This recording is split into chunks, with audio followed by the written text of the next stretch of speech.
Hello, friends. It's Caitlin and Shanika with Get Checkered. Get Checkered is part of the Alberta Podcast Network, locally grown and community supported. Hello. How are you? Oh, surviving. How are you, Fanny? Very similar, surviving. I can honestly say I missed both you and Courtney last week when I did the solo episode. I mean, I did it, but I was like, oh, I'm just me talking to me, having opinions about me. I'm so proud of you for doing that because I know I'm dropping the ball. Oh, I'm sorry. That's okay. Yeah. Is there like any other life updates? What's going on? Are you still going to Portugal for Yep, yours? yep. And I've dropped the ball on that too. I've been doing school so I try and do some parts of like a normal life still. So like I'll make a good breakfast, I'll do my coffee in the morning, do some yoga, and then there's always like a chore or two to do. And then it's like, oh, gotta start working on school. And then it takes me all the way for like till midnight. And then I just do that same routine again. And I'm burning out pretty fast. You're really not selling the master's experience. We've talked about this. It's just the like 1 year thing. Like I think if it's a 2 year master's, it would be 1,000 times better. I would say easier, but just better. Like it's insane right now. We finished 1 out of 4 presentations for this 2-week span. The next 3 are just like, oh god. Did you know they're making us literally evaluate a full power plant and present on it? And the numbers from the paper we got, Nicole and I are looking at them. We're like, no, that can't be real. This cannot be the real numbers. Of course, you know us having a God complex. We're like, okay, no, we're going to change this number. It doesn't make sense. It's a mess. We're a mess. You're like, it's a mess. It's giving mess. Quite. It's fine. We reorganized the apartment yesterday, so it's like a very clean environment to have a mess in. So that feels better. Yeah. How's everything with you though? Yeah, just work is absolutely insane and it's good. We ended like one cohort of the accelerator, so starting a few, but we have to build content for one of them, so it's a lot of content stuff. And then I'm also just studying a lot, like very similar to you, where it's like, okay, I want to have a normal life, I want to see my friends, I want to have fun, but I work, come home, study, make it to the gym on like the good days, and then on the bad days like don't make it to the gym, and then the next day wake up early and do the same thing all over again. So the spontaneity in my life is gone. We're really living up our life right now. Yeah, late 20s, so much fun, just living the dream. But I did, like, for sure, for sure this is happening because I deserve this to happen. You all know I'm going to come visit Caitlin, obviously, right, for Canada Day long weekend, which I'm excited for. And then later on this summer, my brother is actually moving to California for his master's. He's going to USC. Go Trojans, I think. Not sure. But so he's going to go there, and my family and I are going to, help him move and stuff. But I think I'm going to end up staying for like a couple extra days and then go to Palm Springs for like a week. Nice. Very good. So that seems to be in play for sure, which makes me so happy because, oh my God, I just want to travel so badly. That itch is coming fast. Fair. And yes, you very much deserve a relaxing trip to Palm Springs. And I hope you get warmer weather than I had when I was there. Yeah, I'm excited to just go golfing, which I know makes me sound like an old white man, but it sounds like the perfect spot for you though. You want to go golfing and have warm. I cannot think of it. I know, right? Better place. Oh my gosh. Well, we have some podcast updates too. So Nicole, who wrote on her experience like going to the Grand Prix in Mexico, is actually going to write a little review on Adrian Newey's book. And so expect that on our site as soon as it's like up. I think it's going to be in like 2 weeks. You guys can check that out. And then also Caitlin and I are starting to, we talked to a brand. So that's exciting for us as a little tiny podcast, but yeah, we don't really know. It's just great that people are, we don't know what we're doing. But we're figuring it out. Yeah, We'll exactly. be pros in no time. It's fine. Yeah. And it's exciting for us because like we love being able to share this podcast with you, but then also being able to pay people for their efforts. Like, even if it's a little bit, it's a dream, is it not? Mm-hmm. But yeah, if you know anything about how to negotiate really great contracts, just Let us know, please. let us know.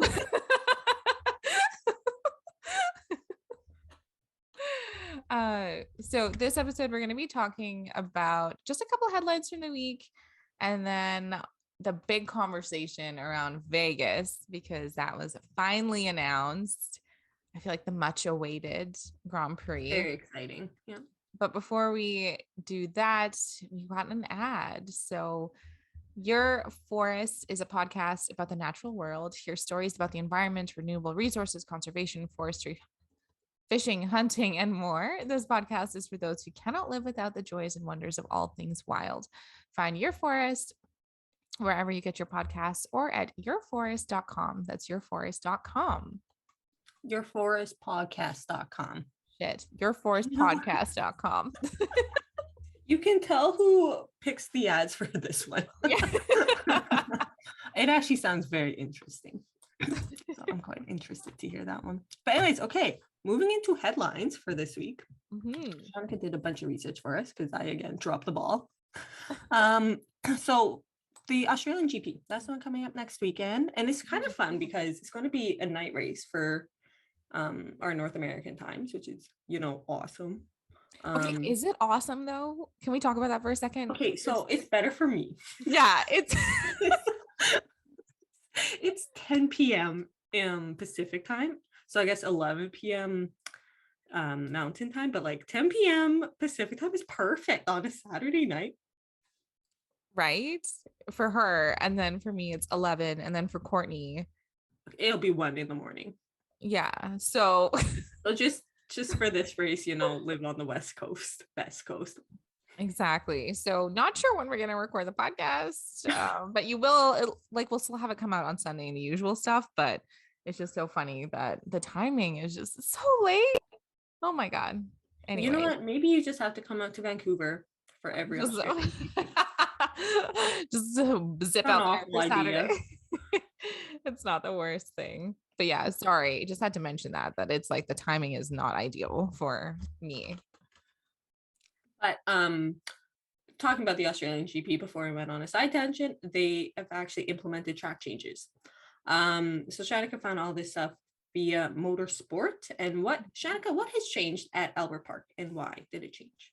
Yeah, so the track itself has been a bit contentious amongst drivers and teams. So the drivers and teams have been like, we need to update it. We just can't go as fast as we want. So in 2017, the Australian Grand Prix Corporation did investigate making just whole scale changes to the entire circuit, and then nothing came of it. It was kind of like, okay, yeah, we'll dive into this, and then it was okay, we will take these recommendations for later.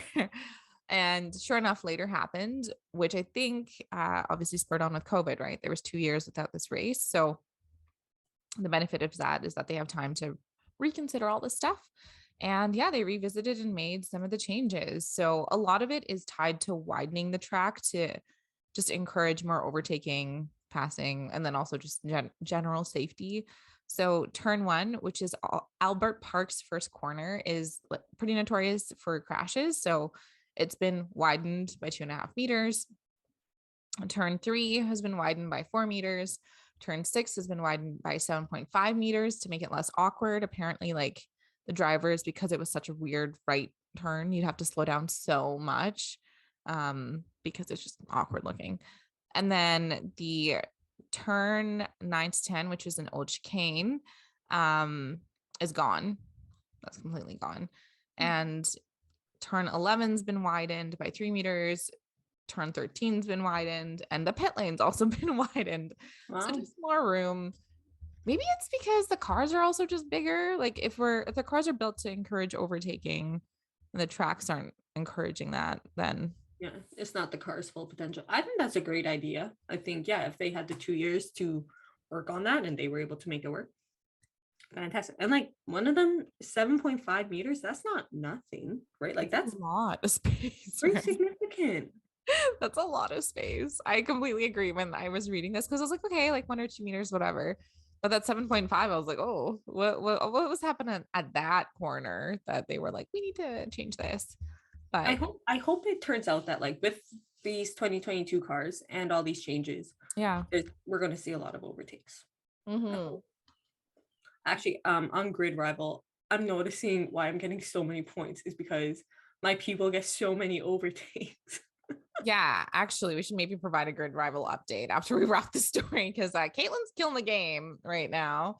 But I did want to ask you, we're back in Australia. It's Danny Rick's hometown. These teams, some people are doing so great and some people are struggling. Because we have time, what do you think? Like, who is your top 5 coming out? I really have no idea. It's the Red Bulls and the Ferraris, Yeah. of course. I don't think that's going to change yet. I think Mercedes, and we'll talk about it later, but they'll make a run for the top later on in the season. Yeah. So I'm sticking with the Red Bulls and the Ferraris. And let's throw Alpine's doing so good. Let's throw an Alpine in P5. That's my thoughts. Okay. You?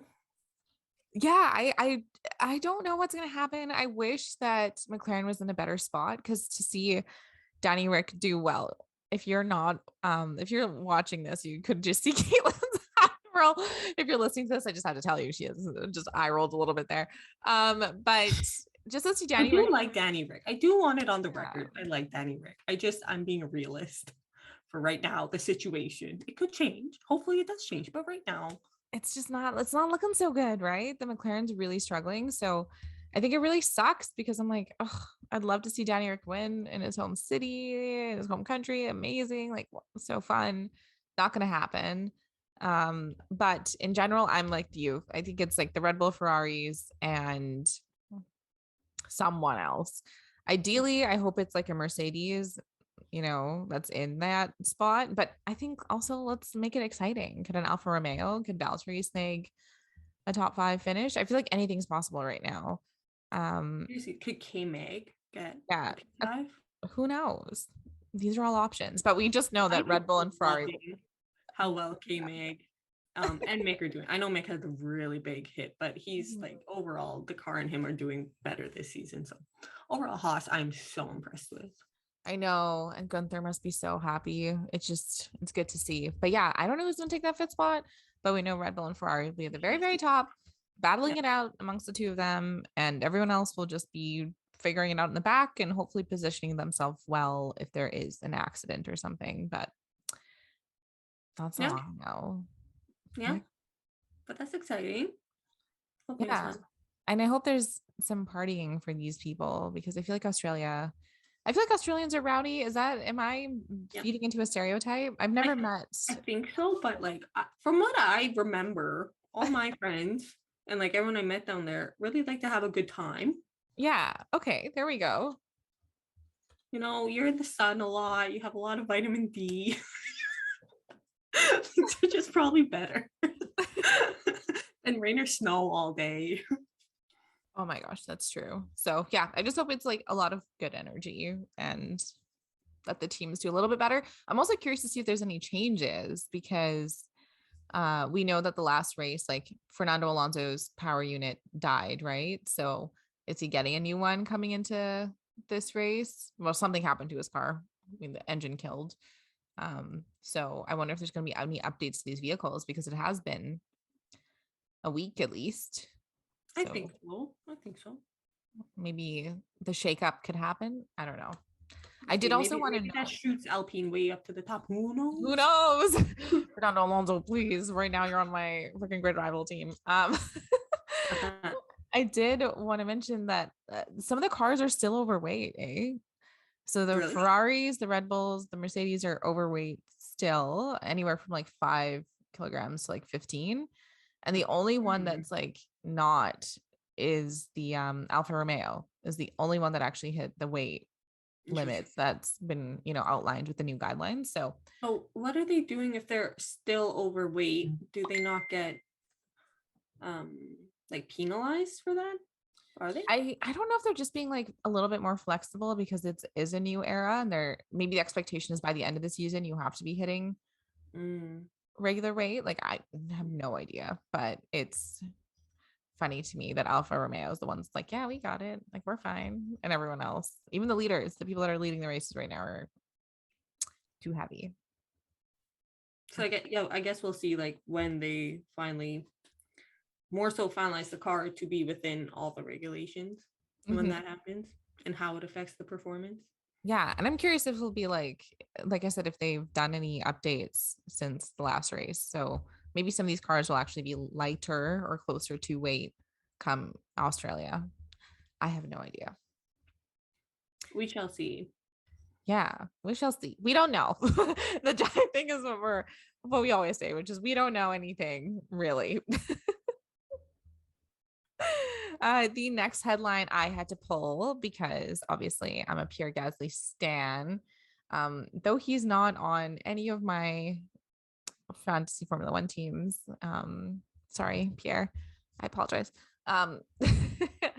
But the headline is from Motorsport 2. I saw it floating though all over Twitter, and it's a direct quote from Marco, Helmut Marco, who, I always say we need to stop platforming him, and I stand by that. But I'm also going to be a bit of a hypocrite. I'm going to read a direct quote from him. I'm aware. But the question was asked from the motorsport team, and they basically said, like, what are you going to do with Pierre?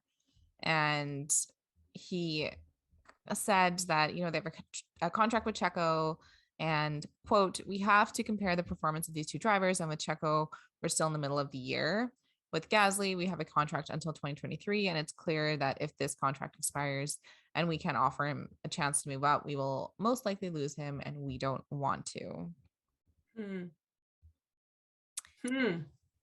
Interesting.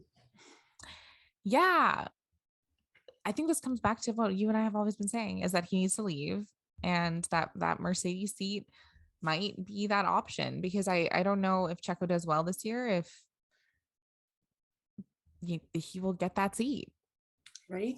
I think if Checo does well, but he doesn't win the world championship, he'll stay on. Because we've heard Checo say like that's his goal, is he wants to win. And it's like ambitious, but okay, that's good. And he's in the top car. So really, where could he go? He's gonna fight to survive. Yeah. And then that might take him into 2023. And if he doesn't win in 2023, yeah, I actually don't know what Red Bull will do though. Right, because if he'll be quite old at that point, I think, right? Yeah, and it's like shitty to say old, because these drivers are going to be like in their mid 30s basically. Yeah. But in this sport, that is considered old when like the youngins are like 18 coming in. But yeah, I don't know what they'll do either. We've mapped it out before where it's like, okay, Checo stays in a little bit longer, and then they give Alex Albon the seat, because right now they have two options, right? They have Alex and they have Pierre. I think it's easier to tell where Pierre is just because he's in like an AlphaTauri. We know it's similar engine, all that sister team, versus like the Williams is a different engine, different everything basically. But they still have him as an option. So it's like now Pierre is driving, yes, but then he's driving for that seat. And Yuki does exist. Yeah, we can't forget about Yuki. Yeah. So he's in the train. It's all weird. I do like, yes, Shanika and I have said it before and we'll say it again. Checo needs to leave the Red Bull family. Not Checo, Gasly. Gasly needs to leave the Red Bull family. Go to a place that really respects him, because I don't think Red Bull has shown a lot of respect to him. Alex Albon seems to be totally smitten with them. I don't think Alex would ever permanently want to leave them. Like he's done this move to Williams as a stepping stone to get back into the Red Bull family. 100%. So I almost feel like it should be like once Checo leaves, it'll probably be Alex Albon, in my opinion, and Gasly's in anything else, wherever. Yeah, I I don't know. I just want my boy to get a team. Like a good one, like Yeah, a winning car. Yeah. a winning car, and then also like a team that he can build around him, because I think that's another issue where, let's say he goes to Alpine, but Alpine is trying to build themselves around Esteban. And even if he goes to Mercedes, like it's clear that George is the one that's Truthfully, gonna take over the sort of role that Lewis had, and they're gonna build a team around him. So it's like he needs to go to a place where someone can build it around him. And AlphaTauri is doing that, but you know that AlphaTauri is not competitive and probably won't be for several years, which mhm. ages Pierre out of opportunity, which sucks again to say that because he's like Like 20. I guess that is another option. He just stays with AlphaTauri, Tauri, right? Because it is it like I don't know. Oh, It's just if they will ever get to the top better. tier. And we don't know. So seriously, folks, I don't know, pray for Pierre. Like, let's hope he gets a freaking contract that fits him. Oh my gosh. Yeah, I don't know. My poor guy. And maybe I'll add him to my team. I think you should when you have the funds to do so. When you can. I was in a bit of a predicament because I had to change out after the first two races. I had a spot open up, and it's Yeah. like you have a one race ban of like repicking your person. Yeah. And I was like, oh damn. I'm like, who did I pick? That's within my price range. Not many. That's, So it is what it is. I I'm know. praying for Valtteri now. Valtteri, please perform. So, and my drivers technically are up. So I only signed them for 3 races, Oh, all of them. all of them? So I'm kind of like, okay, Whoa, Shani. what am I gonna do? I'm just gonna have a whole new lineup. It's a tactic. Try it out. Oh my god, we don't know. But anyways, to mention about Grid Rival, Caitlin's second in our league, folks. Out of how many? 104 last time we checked. It's not bad. It's truly not bad. Shanika's up there in the top 10 too. Yeah, I'm 8th. And we just need to pull Courtney. Come on, Courtney. I know you probably have McLaren in your team though, so I do understand. I do understand. Oh my gosh. Yeah, anyways, these are my boys. I gotta figure this out. This is a later conversation. You got this. You got this. Anyways, okay. Next headline. I think we both saw this throughout various different medias. Yeah, that's why I didn't attribute it to anyone. Yeah, there's been some more drama around this Drive to Survive season. Yeah, so some positives. I suppose I saw a headline today. I can't remember from whom, but Liberty Media said that the current season of Drive to Survive is already outperforming the previous one, which is great. You know, the reason why Formula One and Liberty Media signed this deal with Netflix was for exposure, just general exposure, and this is a good thing. Mhm. But there are some other things that, oh, Caitlin, you added in great notes, which is like season 4 has been the lowest ranked on Rotten Tomatoes, and that's through the fan voting. Mm-hmm. Yeah, so like season 1 and 2 I saw were like the highest. Season 3 was meh, which you know what? Okay, season 4 is the lowest, and like we've discussed this already on the pod, but like we're not fans of the season, and it could come down to the fact that we were able to see it live and we actually know what kind of drama we were looking for, and then we saw like where the fabricated stories kind of were in this season versus we maybe didn't identify those earlier. But yeah, so we're not big fans, and I think with more people that probably watched it last year from Drive to Survive and we're looking forward to this 4th season, they were probably disappointed like we were. Yeah.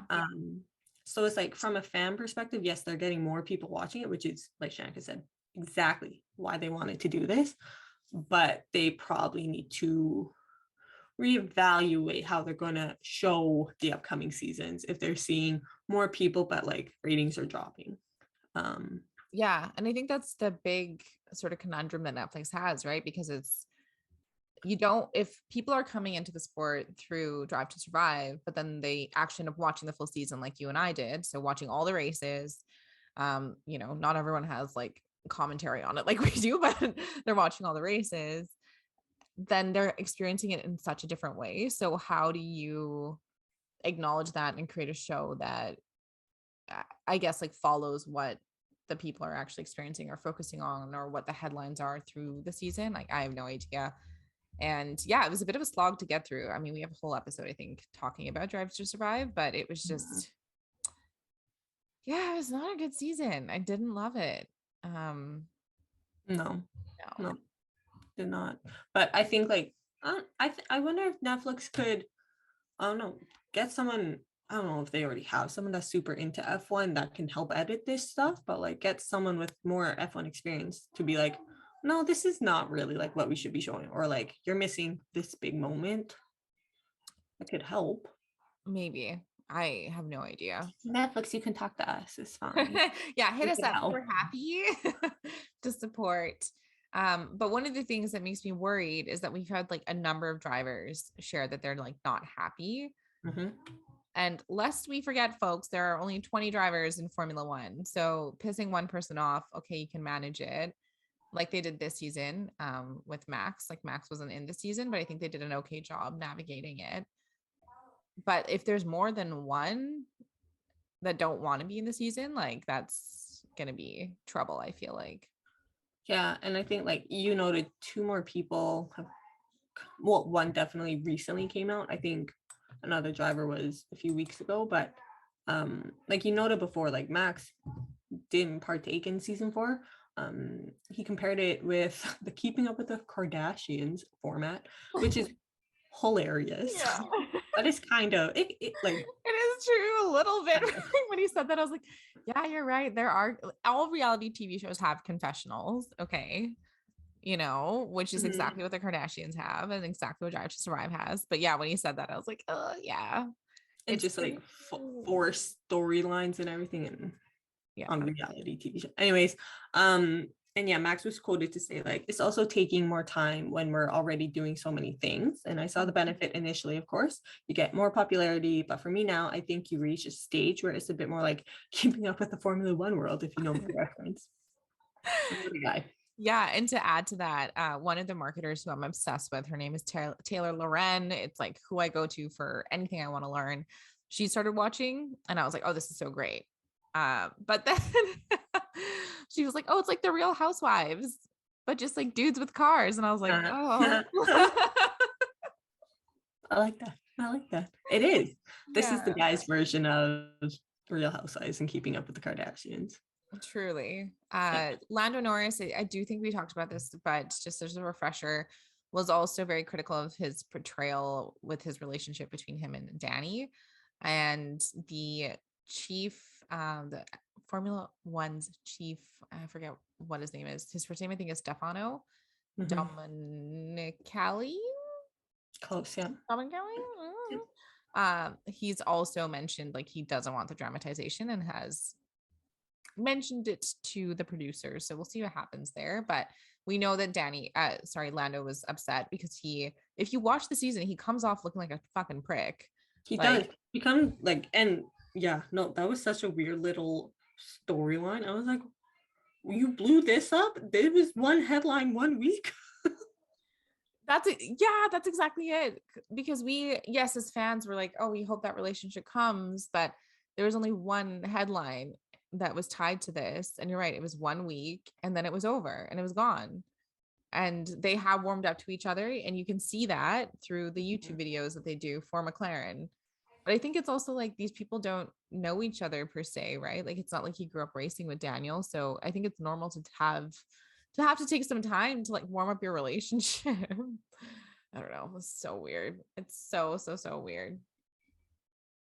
But I guess now, and I saw this too, Gasly has recently come out taking a dig at the show, suggested certain scenes were made up for the show, and quote unquote, I haven't seen the whole series, so I haven't seen like more than pretty much the first 2 episodes. You can clearly see that some scenes are kind of made up for the show. It's difficult to speak for the drivers. I'm not in their position. Who said that? That's what Pierre said. Oh, yeah. To speak for the driver. Oh, for the other drivers, I'm not in their position. I don't know how Netflix gets on with the other guys. I think on our side with Yuki, which is what I can compare, is kind of normal. But obviously, as a driver, you don't want to be portrayed differently than the person you are in reality. I think that's the main thing we ask for. Yeah, it's it's the challenge with doing reality TV shows is you don't know what edit you're going to get.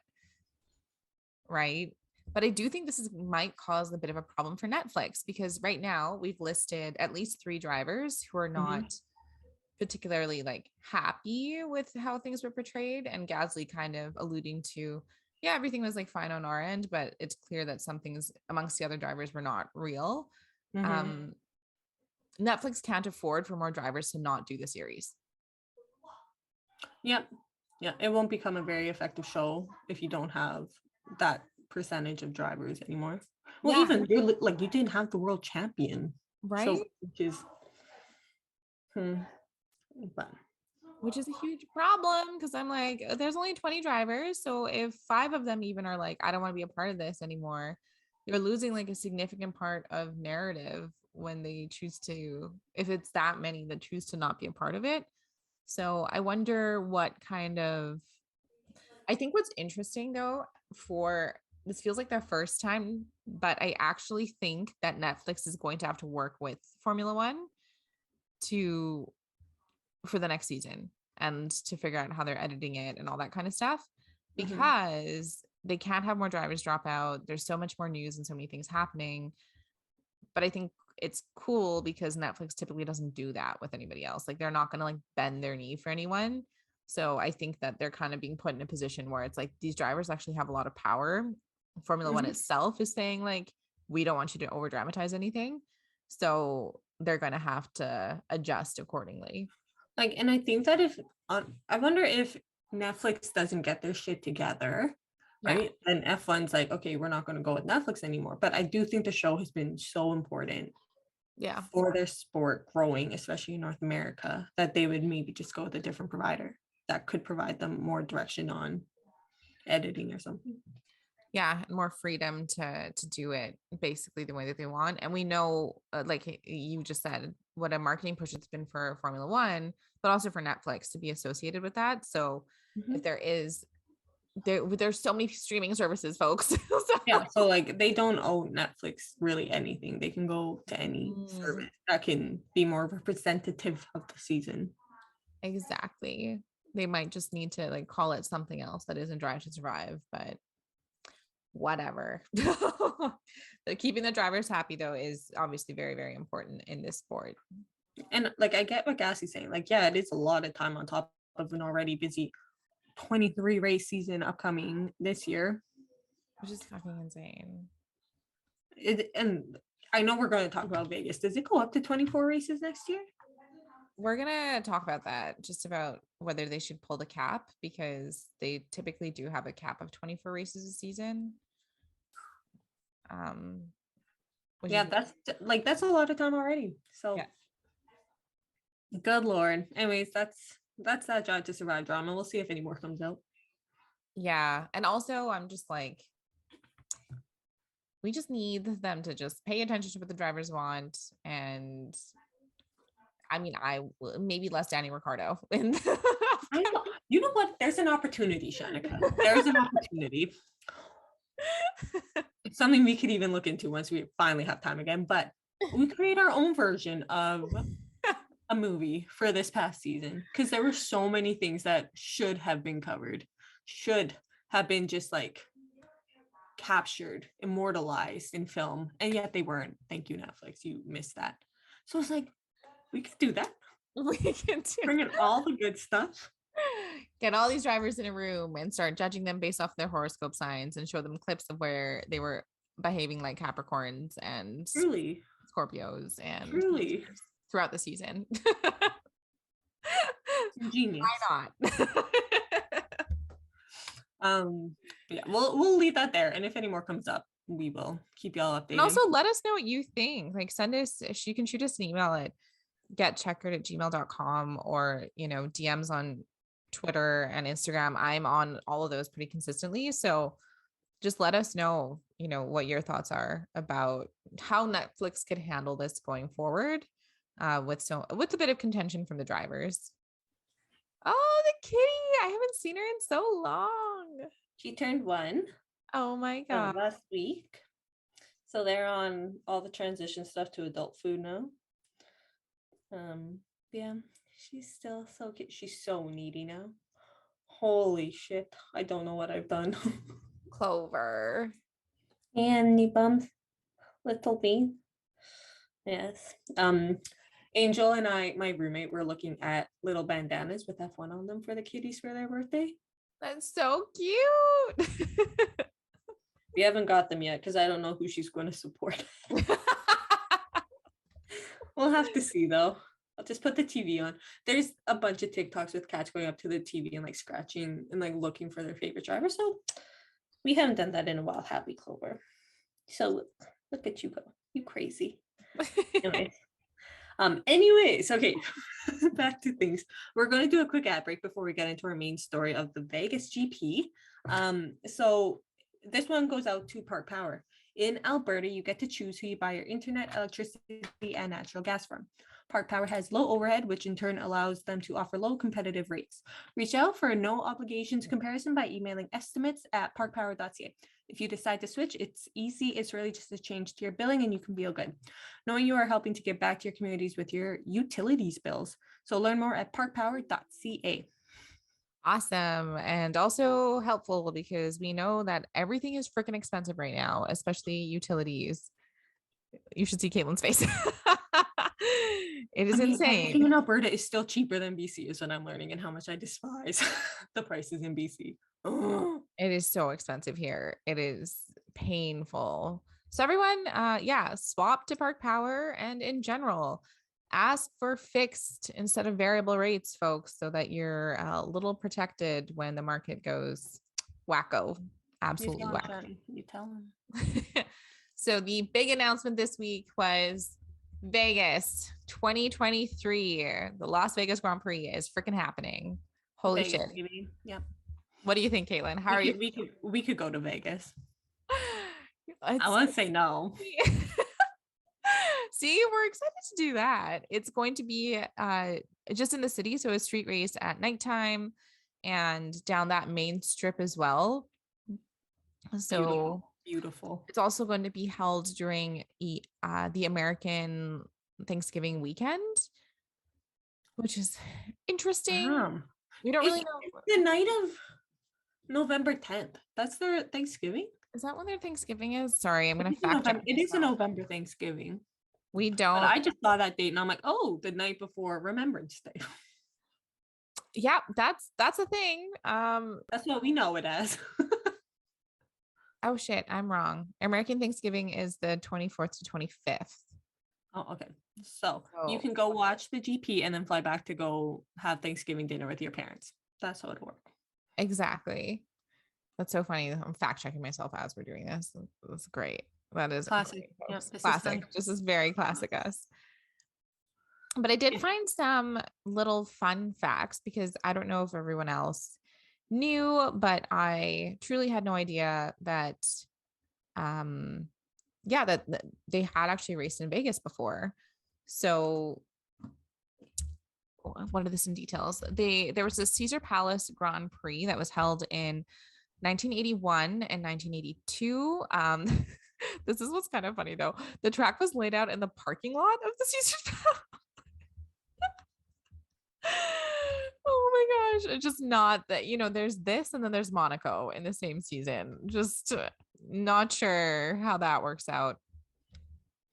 And it was set up as a temporary circuit. It was wide enough for overtaking. There was tons of room for runoff. And to quote Wikipedia, the surface was smooth as glass. It was a counterclockwise direction though, and that put a lot of a strain on the driver's necks because they're very much used to going a very different way. In 1981, Alan Jones won in a Williams Ford car, and then oh my gosh, Michele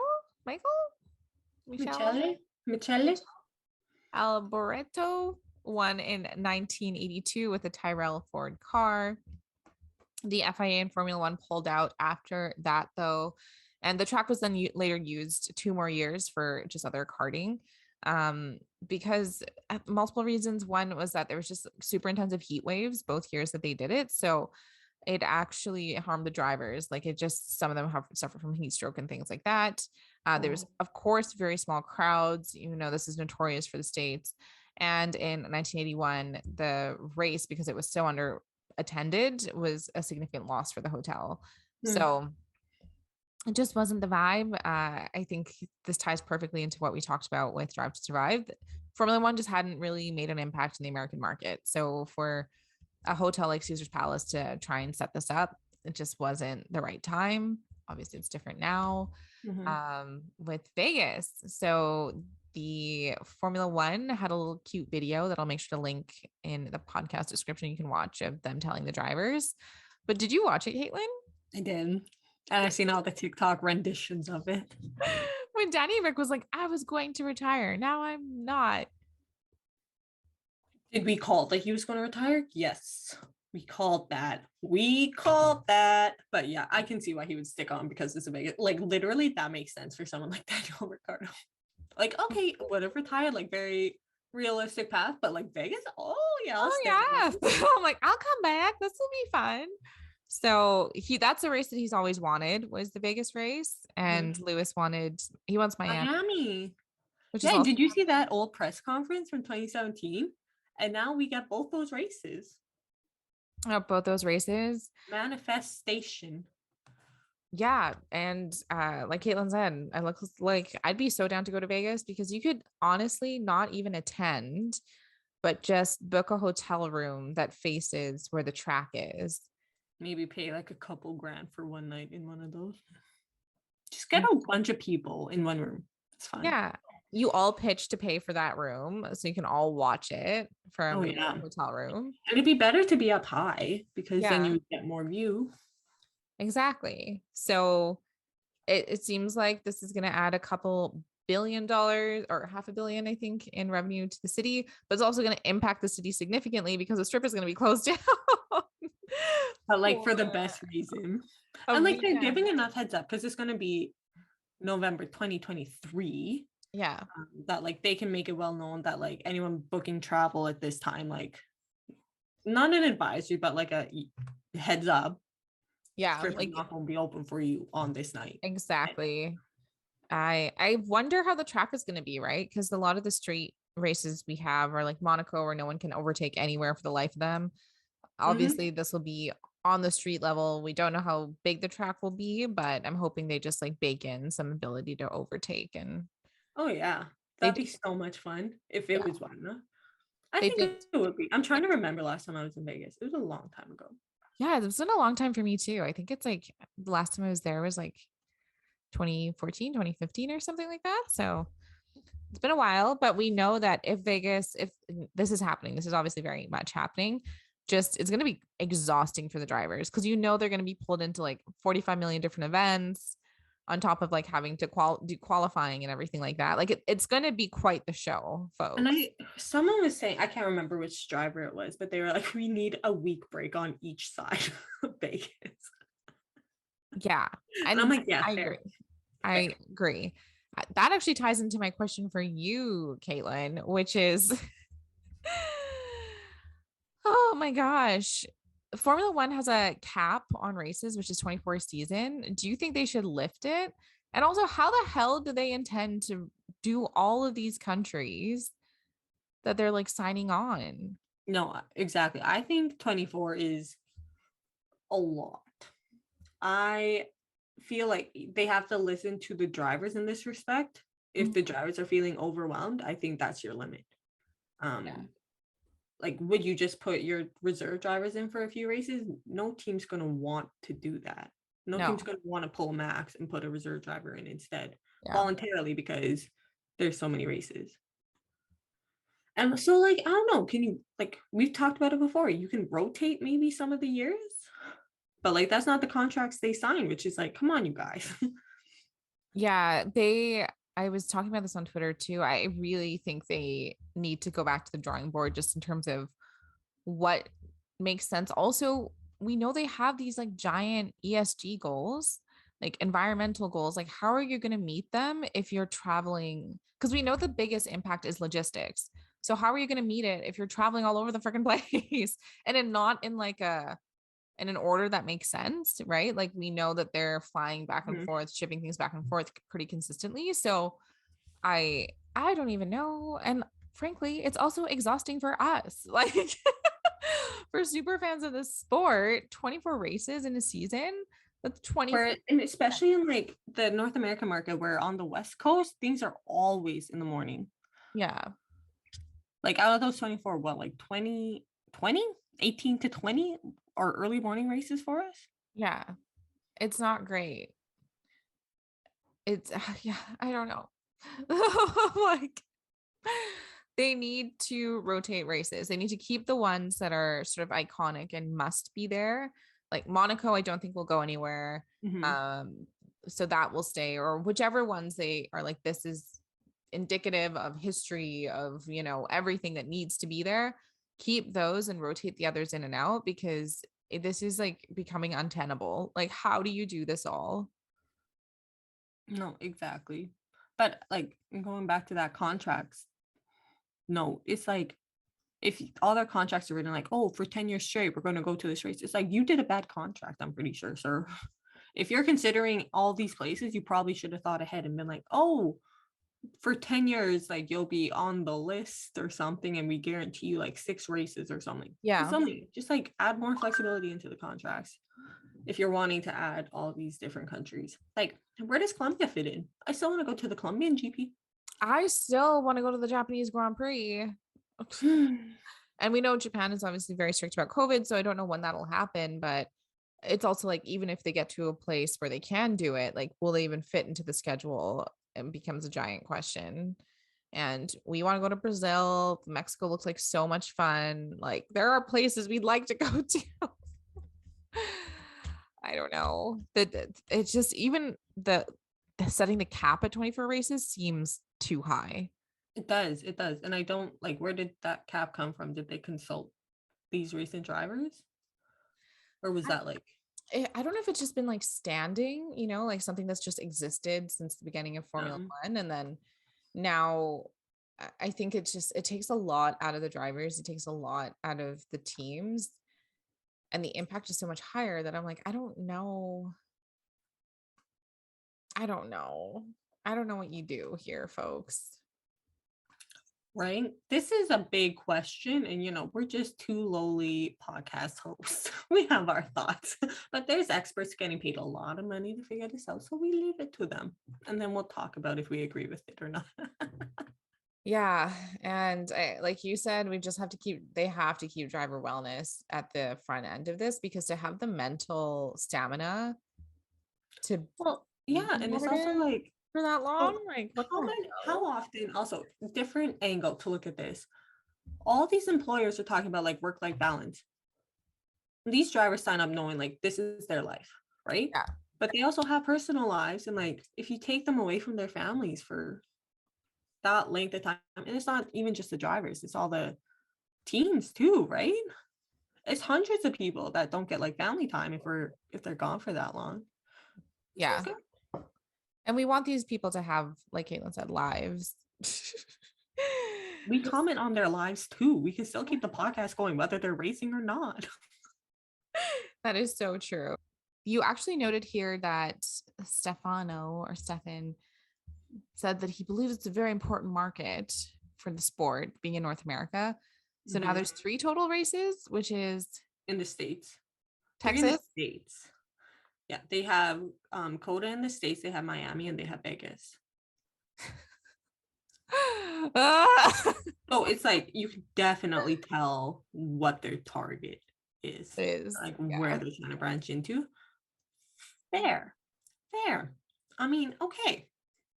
But I think also it's always challenging with the States because there's so many hubs, right? There's so many places you go to. And then like as Canadians, TBH, I feel left out. Just it's fine. It's fine. Right. I also wonder for a truly global race, they still don't have races in some places. And that's why Lewis is like, we need a South African GP. Like, we need one there to be a truly global race. I think you do have to make sure you're not in one place more than the other. And right now the US is the market that's growing. They think it's important for the sport, whatever, fine. But it's also like, okay, it's also coming at a loss of development of potential circuits in other countries, including Canada. I wouldn't mind like one more in Canada, but Right. also we would like the ability to travel to some other places to see the world a little bit and then, go to a race or two along the way. I really think they could see a beautiful part of Canada if they put something out here in BC, Mm-hmm. right? Just saying. And like make it super environmentally friendly because, all the environmental stuff here in BC. It's a great opportunity. It'll probably be a net not great thing. In terms of impact.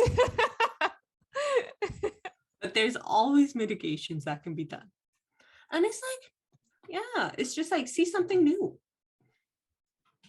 Like the Montreal track is like gorgeous and it's like if it's sunny, it's just like beautiful, but it's like it's not the boreal forest Canada. Yeah. This is so funny. This is now turned into us pitching Formula One to create a race in British Columbia because we'd like to see that. But I don't know. Are there any other like dream places on your list, Caitlin, of like where you'd like to see a race? Maybe it's like not even in talks, but where it'd be cool. I don't know. I do think the South American ones are dope. And I think Mexico's always fun. They could put one in New Zealand. That would be pretty. Yeah. I love the street races. And I know there's I don't think there's a German one actually on the list anymore, but I would love to see, but like in the streets of Berlin. I love Berlin. For those who don't know, I like lived there for a month. Love it. And like I love Munich. So Shanika and I just different parts of Germany. When we talk about Germany, we definitely talk about yeah, like we talk about the places that we love. But Munich, fine. I'm fine for Munich too, but I think getting a German Grand Prix back on the schedule would be dope. Yeah. And then South Africa would be cool. I wonder if we did an episode on a South African GP, because I know they've had one there before. Yeah. It's just like all the social impacts of that too. Because that opens up a big can of worms, don't it? Yeah, and especially we've talked about this in our earlier episodes, but just the track abandonment is a huge issue. So even if they do these races, it's like, oh my gosh, it's so shiny and glitzy and fun, but it's also like what happens after. So if a country, especially the ones that maybe aren't as financially quote unquote well off, take on the risk of paying for a track and then it doesn't go through, or they only have it for a few seasons and then they don't after that, the impact is quite significant. So we actually mentioned, I feel like we did a episode on abandoned tracks, didn't we? We talked about it and then we said we'd do an episode on them and we never have. Okay, so that'll come, but we have talked about it. It's just there's impact when the tracks get abandoned too. So hopefully with the new ones that are popping up, like obviously with Las Vegas, it's a street track, so we know that the land will be used again normally. But for the ones where they have to build infrastructure, it's like, okay, what is this going to look like 20 years from now if you're not using it for Formula One or any karting?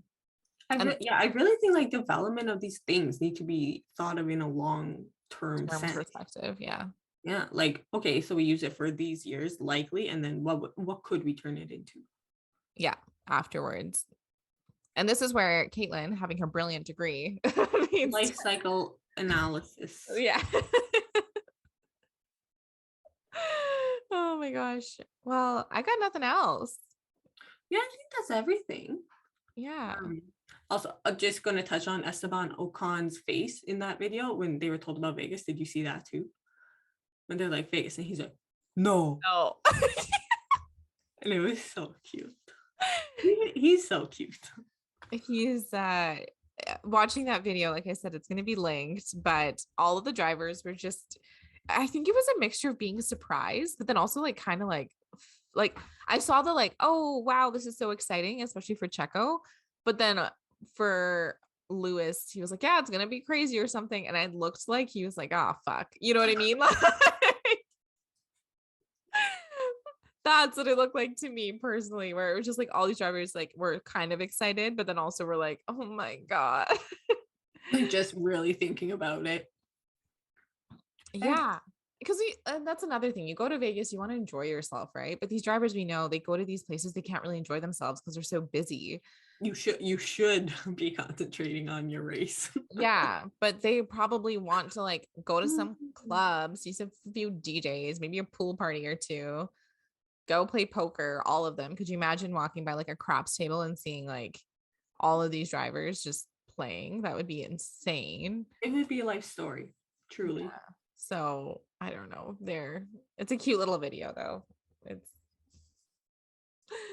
Yeah, that's all I had though. okay. Well, friends, we hope you enjoyed this episode, and you can follow us on Twitter. Actually, this is a direct request. Please follow us on Twitter, Instagram, and TikTok, all at Get Checkered. The reason why we say that is, you know, we have some brands reaching out, and if we can like get to a place where we can pay people more, we're going to spread the wealth basically. So go follow us there. It helps us a lot with all that kind of stuff. You can also email us your thoughts and opinions at getcheckered@gmail.com. You can head to our website too if you're like wanting to read a blog post or two on just random things that are like adjacent to F1. What other things? Rate and review us on Apple Podcasts and Spotify. That also helps. And please, nice stuff for now. We're still at the very beginning of all the ratings. Yes. So please 5 stars across the board. And yeah, we'll talk to you next week. Yeah. We will. So it'll be after a late night on Saturday watching the race. It might hurt on Sunday to do this, but we will get it done for you. We'll get it done. We love you. Okay. We'll talk to you later. Stay checkered, friends. Bye, everyone.